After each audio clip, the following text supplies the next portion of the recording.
Potential, ये शब्द हम आम जिंदगी में बहुत इस्तेमाल करते हैं। हाँ, किसी में कुछ करने की कितनी क्षमता है। बिल्कुल।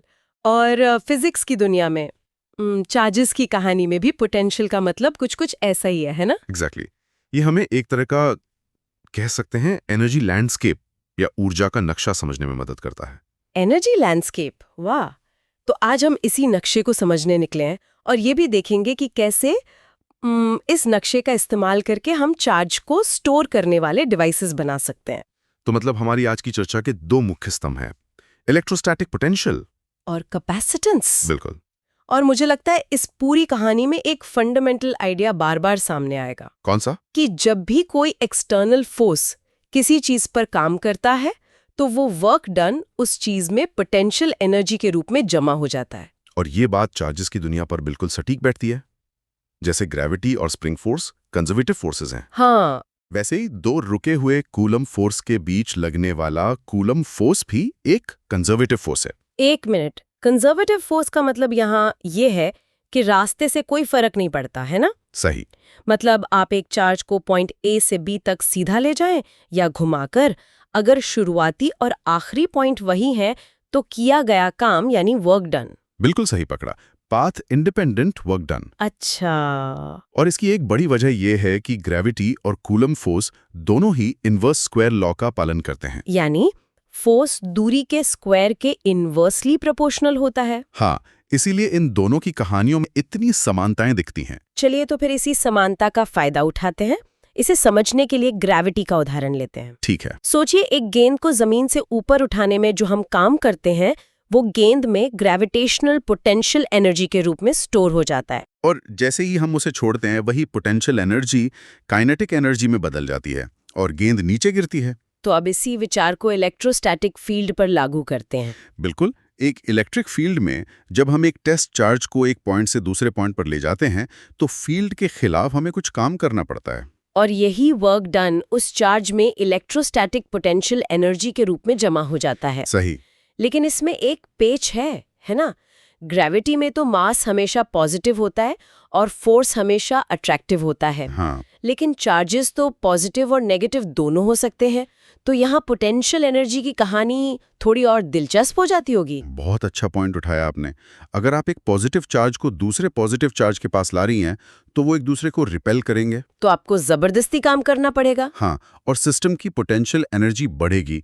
लेकिन अगर आप एक पॉजिटिव चार्ज को नेगेटिव चार्ज के पास ला रही हैं तो वो खुद ही अट्रैक्ट करेंगे। बिल्कुल, फील्ड खुद काम करेगी और सिस्टम की पोटेंशियल एनर्जी घट जाएगी।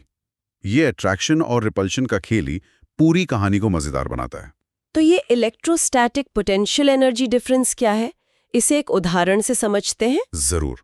मान लीजिए किसी की जेब में 100 रुपए हैं और 150 रुपए की किताब खरीदनी है तो उसे 50 रुपए का अतिरिक्त काम करना होगा। ठीक उसी तरह एक चार्ज को पॉइंट आर से पॉइंट पी तक ले जाने के लिए जो वर्क डन होता है वो उन दोनों पॉइंट्स के बीच पोटेंशियल एनर्जी के अंतर यानी यूपी यूआर के बराबर होता है। और यहीं से इलेक्ट्रोस्टैटिक पोटेंशियल एनर्जी की परिभाषा निकलती है। सही। हाँ, सुविधा के लिए हम इन्फिनिटी पर यानी बहुत ज्यादा दूरी पर पोटेंशियल एनर्जी को 0 यानी 0 मान लेते हैं, एक रेफरेंस पॉइंट की तरह। बिल्कुल।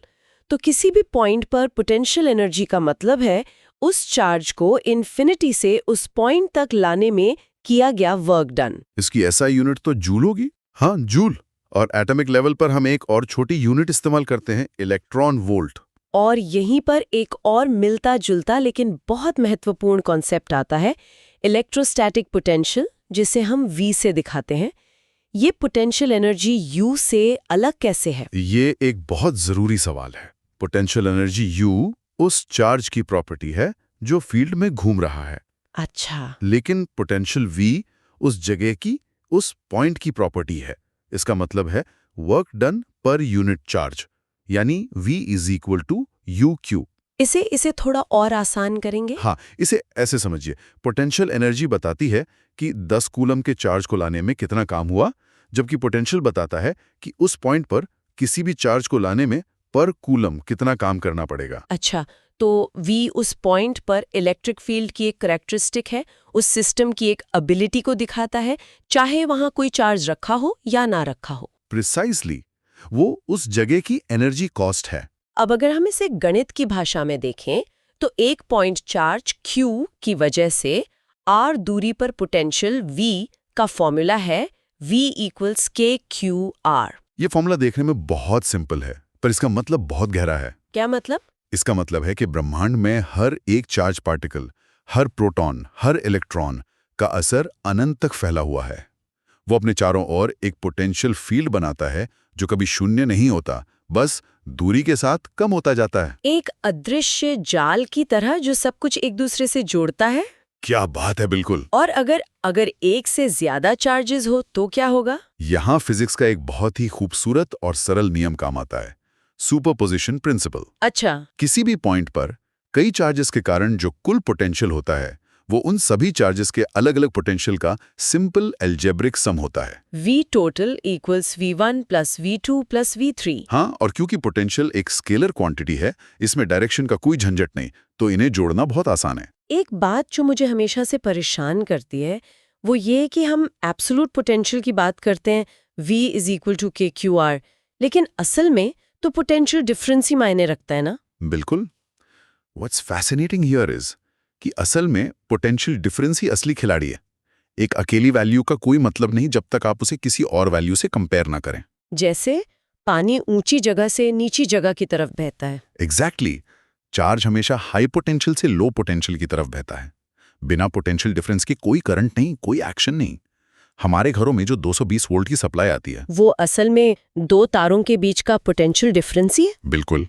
चलिए अब एक बहुत मजेदार केस देखते हैं, इलेक्ट्रिक डाइपोल। हाँ, जिसमें एक +Q और एक -Q चार्ज एक दूसरे से कुछ दूरी पे रखे होते हैं। इसकी फील्ड की अपनी एक अलग ही पर्सनालिटी होती है। इसके पोटेंशियल के बारे में क्या खास है? डाइपोल एक तरह की स्टेल्थ कॉन्फ़िगरेशन है। स्टेल्थ मतलब? सोचिए, अगर आप इससे बहुत दूर खड़े हैं तो आपको +Q और -Q चार्ज लगभग एक ही जगह पर दिखेंगे। उनका असर एक दूसरे को काफी हद तक कैंसिल कर देगा। अच्छा, हाँ। इसीलिए इसका पोटेंशियल एक अकेले चार्ज के मुकाबले बहुत तेजी से खत्म होता है। एक अकेले चार्ज का पोटेंशियल 1R के हिसाब से घटता है, पर डाइपोल का 1R² के हिसाब से घटता है। हाँ, ये एक फुसफुसाहट की तरह है, चीख की तरह नहीं। और वो एक अजीब सी जगह डाइपोल का इक्विटोरियल पॉइंट, यानी उसके परपेंडिकुलर बाइसेक्टर पर, वहां क्या होता है? मैंने पढ़ा है कि वहां पोटेंशियल 0 होता है, 0। हाँ, और ये बहुत ही दिलचस्प बात है। उस लाइन पर हर पॉइंट +Q और -Q चार्ज से बराबर दूरी पर होता है। तो +Q की वजह से जितना पॉजिटिव पोटेंशियल होता है, -Q की वजह से उतना ही नेगेटिव पोटेंशियल होता है। और क्योंकि पोटेंशियल एक स्केलर है, वो दोनों जुड़कर 0 हो जाते हैं। तो आप कह रहे हैं कि पोटेंशियल तो 0 है पर फील्ड 0 नहीं है? ये कैसे हो सकता है? हाँ, ये एक बेहतरीन सवाल है और यही फिजिक्स का मजा है। इसका मतलब वहां पर चार्ज पर फोर्स तो लगेगा, पर उसे मूव करने में कोई काम नहीं करना पड़ेगा। ये बात दिमाग को चकरा देती है। सोचिए, उस इक्वेटोरियल लाइन पर इलेक्ट्रिक फील्ड की डायरेक्शन डाइपोल के एक्सिस के पैरेलल होती है। ठीक है। अगर आप चार्ज को उस लाइन के अलोंग मूव करते हैं तो फोर्स की डायरेक्शन और आपकी मूवमेंट की डायरेक्शन हमेशा एक दूसरे के परपेंडिकुलर यानी 90 डिग्री पर होती है। और वर्क डन का फॉर्मूला होता है force x distance x cos theta. यहाँ थीटा 90 डिग्री है और cos 90 0 होता है, इसलिए वर्क डन 0 है और पोटेंशियल में कोई चेंज नहीं आता। वाओ! तो फोर्स है पर काम नहीं हो रहा। ये तो कमाल है। तो अगर पोटेंशियल एक तरह का एनर्जी लैंडस्केप है, तो क्या इस लैंडस्केप को देखने का, इसे मैप करने का कोई तरीका है? बिल्कुल, और उन नक्शों को हम कहते हैं इक्विपोटेंशियल सर्फेसेस। जैसा कि नाम से ही पता चलता है, ये एक ऐसी सरफेस है जिसके हर पॉइंट पर पोटेंशियल की वैल्यू समान होती है। हाँ, अगर हमारा एनर्जी लैंडस्केप एक पहाड़ी इलाका है तो इक्विपोटेंशियल सर्फेसेस उस नक्शे पर बनी कॉन्टूर लाइंस की तरह हैं, जो समान ऊंचाई वाले सभी पॉइंट्स को जोड़ती है। बिल्कुल। अच्छा, तो जैसे एक कॉन्टूर लाइन पर चलने में न तो चढ़ाई करनी पड़ती है न उतराई, वैसे ही एक चार्ज को इक्विपोटेंशियल सरफेस पर घुमाने में कोई वर्क डन नहीं होता। एग्जैक्टली। यही इसका पहला और सबसे जरूरी गुण है। एक इक्विपोटेंशियल सरफेस पर चार्ज को मूव करने में किया गया वर्क डन 0 होता है, क्योंकि पोटेंशियल डिफरेंस 0 है। और इसके दूसरे गुण क्या है? दूसरा गुण भी इसी मैप एनालॉजी से समझ आता है। पहाड़ी पर सबसे तेज ढलान किधर होती है? हमेशा कॉन्टूर लाइन के परपेंडिकुलर। ठीक उसी तरह इलेक्ट्रिक फील्ड जो फोर्स की डायरेक्शन बताती है, वो हमेशा इक्विपोटेंशियल सरफेस के परपेंडिकुलर होती है। और तीसरा गुण ये होगा कि दो काउंटर लाइंस कभी एक दूसरे को काट नहीं सकती, क्योंकि एक ही पॉइंट की दो अलग-अलग ऊंचाइयां नहीं हो सकती। सही पकड़ा। तो इसका मतलब दो इक्विपोटेंशियल सरफेसेस भी कभी एक दूसरे को इंटरसेक्ट नहीं कर सकते। बिल्कुल सही। अगर वो काटते तो इंटरसेक्शन पॉइंट पर पोटेंशियल के दो मान होते, जो कि असंभव है। तो ये सरफेसेस हमें इलेक्ट्रिक फील्ड का एक बहुत ही सहज और विजुअल नक्शा देती हैं। हाँ, एक पॉइंट चार्ज के लिए ये संकेंद्रित गोले होते हैं, कॉन्सेंट्रिक स्फीयर्स, और एक यूनिफॉर्म फील्ड के लिए ये समानांतर प्लेन्स होते हैं। तो अब तक हमने इस एनर्जी लैंडस्केप को समझा, उसके नक्शे बनाने सीखे। अब असली सवाल, हाँ, क्या हम इस लैंडस्केप का फायदा उठाकर इसे मैनिपुलेट करके कहीं पर चार्ज को जमा कर सकते हैं?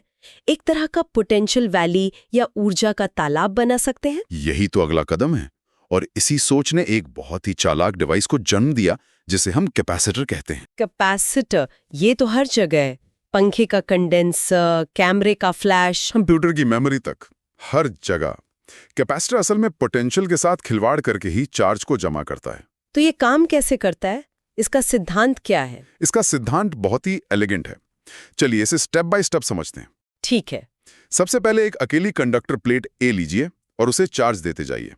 जैसे जैसे आप चार्ज Q देंगे, उसका पोटेंशियल V बढ़ता जाएगा। और एक सीमा के बाद पोटेंशियल इतना ज्यादा हो जाएगा कि चार्ज हवा में लीक होने लगेगा। बिल्कुल। तो एक अकेली प्लेट की चार्ज रखने की क्षमता सीमित है। अब असली खेल शुरू होता है। आप इस चार्ज्ड प्लेट ए के पास एक दूसरी अनचार्ज्ड प्लेट बी ले आइए। ठीक है। इलेक्ट्रोस्टैटिक इंडक्शन के कारण बी की पास वाली सतह पर नेगेटिव चार्ज और दूर वाली सतह पर पॉजिटिव चार्ज आ जाएगा। एक मिनट, ये तो उल्टा लग रहा है। हम पास में एक और प्लेट लाएं और ए की चार्ज रखने की क्षमता बढ़ जाएगी। वो इंड्यूस नेगेटिव चार्ज ए के पोटेंशियल पर क्या असर डालेगा? यही तो इसकी खूबसूरती है। प्लेट बी पर जो नेगेटिव चार्ज जमा हुआ है, वो प्लेट ए के पॉजिटिव पोटेंशियल को कम करने की कोशिश करेगा। अच्छा। वो उसे अपनी तरफ खींचेगा, जिससे ए का नेट पोटेंशियल घट जाएगा। और C = QV के फॉर्मूला के हिसाब से अगर पोटेंशियल V कम हो जाता है तो कैपेसिटेंस C बढ़ जाएगी। मतलब अब हम प्लेट ए पर और ज्यादा चार्ज स्टोर कर सकते हैं। बिल्कुल, क्योंकि पास वाले नेगेटिव चार्ज ने उसके लिए जगह बना दी है। वाह! तो पास में सिर्फ एक और प्लेट लाने से ही स्टोरेज कैपेसिटी बढ़ गई। लेकिन असली तरकीब अब आती है। स्टेप 3 में हम प्लेट बी को अर्थ कर देते हैं, यानी जमीन से जोड़ देते हैं। और जमीन तो चार्जेस का एक बहुत बड़ा समंदर है। हाँ, तो प्लेट बी पर जो सारा पॉजिटिव चार्ज दूर वाली सतह पर था, वो जमीन में बह जाता है। अब बी पर सिर्फ नेगेटिव चार्ज बचता है, और वो बचा हुआ अकेला नेगेटिव चार्ज प्लेट ए के पोटेंशियल को और भी ज्यादा कम कर देगा। बिल्कुल। इससे प्लेट ए की चार्ज स्टोर करने की क्षमता कई गुना बढ़ जाती है। यही कैपेसिटर का मूल सिद्धांत है। दो कंडक्टर्स का ये अरेंजमेंट। जी, इससे हम एक छोटी सी जगह में बहुत सारा चार्ज स्टोर कर पाते हैं। मुझे याद है जब मैंने पहली बार एक पुराना टीवी खोला था, उसमें एक बड़ा सा कैपेसिटर था। अच्छा। मेरे शिक्षक ने चेतावनी दी थी कि टीवी बंद होने के घंटों बाद भी उसे छूना मत, क्योंकि वो चार्ज को स्टोर करके रखता है। वो मेरे लिए कैपेसिटेंस का पहला और सबसे यादगार लेसन था। तो कैपेसिटेंस को हम C = QV से परिभाषित करते हैं। ये एक तरह से चार्ज की प्यास जैसी है। हाँ, कह सकते हैं। दिए गए पोटेंशियल V पर एक कैपेसिटर कितना चार्ज Q पी सकता है, जिसकी C की वैल्यू ज्यादा, उसकी प्यास भी ज्यादा। और ये प्यास कैपेसिटर की डिजाइन पर निर्भर करती है। प्लेट्स का एरिया कितना है, उनके बीच की दूरी कितनी है, और उनके बीच में कौन सा मटेरियल रखा है। इसकी यूनिट फैरेड होती है। तो आज की हमारी बातचीत का सार ये है कि हमने पोटेंशियल को पर यूनिट चार्ज किए गए काम के रूप में समझा, जो हमें एक एनर्जी लैंडस्केप देता है। हमने देखा कि कैसे डाइपोल जैसी स्पेशल कॉन्फ़िगरेशंस में ये लैंडस्केप बदलता है। फिर हमने इक्विपोटेंशियल सरफेसेस के रूप में इस लैंडस्केप का नक्शा बनाना सीखा। और आखिर में हमने ये जाना कि कैसे कैपेसिटर्स बड़ी चालाकी से इस पोटेंशियल को मैनिपुलेट करके एक छोटी सी जगह में ढेर सारा चार्ज और एनर्जी स्टोर कर लेते हैं। हाँ, बिल्कुल। अगर हम इस सब को एक बड़े परिप्रेक्ष्य में देखें तो ये हमें एक बहुत गहरे सवाल की ओर ले जाता है। हमने देखा कि कैपेसिटर में एनर्जी प्लेटों के बीच की इलेक्ट्रिक फील्ड में स्टोर होती है।